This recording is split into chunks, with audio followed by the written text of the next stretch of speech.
Assalamualaikum warahmatullahi wabarakatuh. Perkenalkan, nama saya Putri Wahyuni. Di sini saya akan menjelaskan mengenai materi hukum progresif. Untuk lebih jelasnya, mari simak video berikut ini. Apa itu hukum progresif?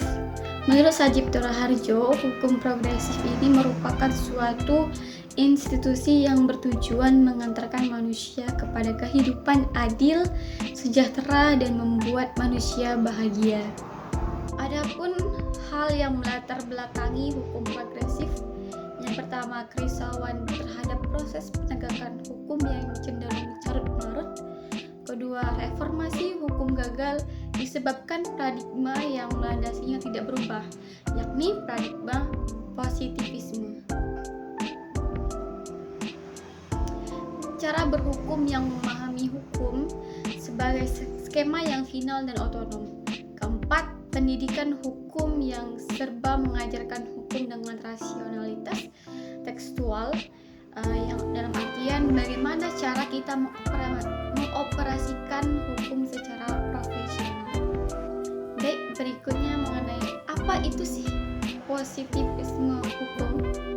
Positivisme hukum adalah suatu penyempitan atau reduksi pengetahuan.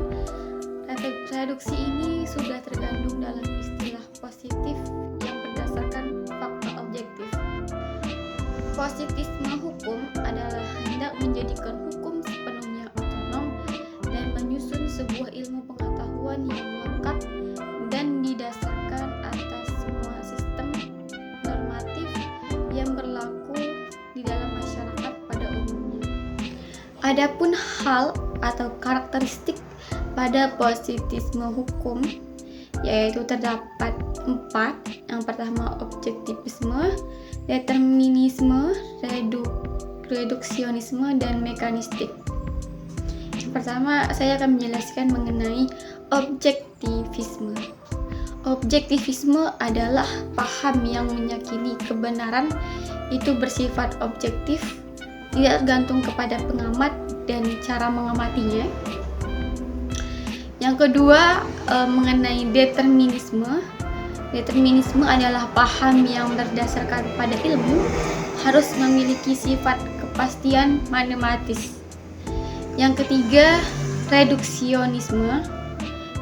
Reduksionisme ini adalah paham yang memiliki sebuah pandangan tunggal dan linear terhadap realitas. Yang keempat, mekanistik.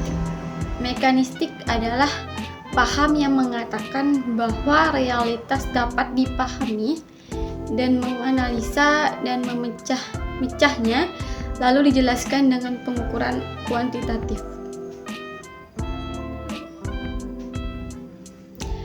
Nah, menurut pendapat Sajipto Raharjo bahwa positivisme hukum telah gagal untuk menyajikan potret hukum yang lebih benar, dan objek hukum studi hukum itu tidaklah sesempit seperti yang dipahami oleh para ilmuwan hukum di abad ke-19.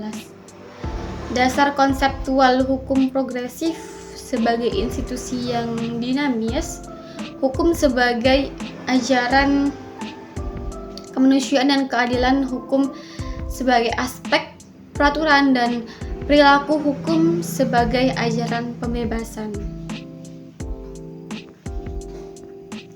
Adapun ciri-ciri penafsiran hukum progresif.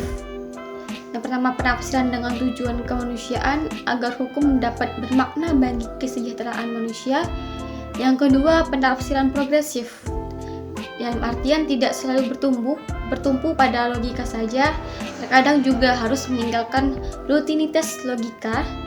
Selanjutnya, penafsiran ini dilakukan dengan lompatan paradigmatik yang tidak membaca hukum secara tekstual, melainkan dengan logika, kepatutan, kesadaran, dan keadilan sosial.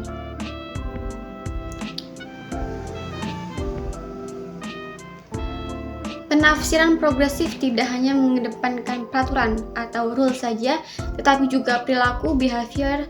Penafsiran progresif dimobilisasi dengan kekuatan empati, kejujuran, kepedulian, dan kemanusiaan.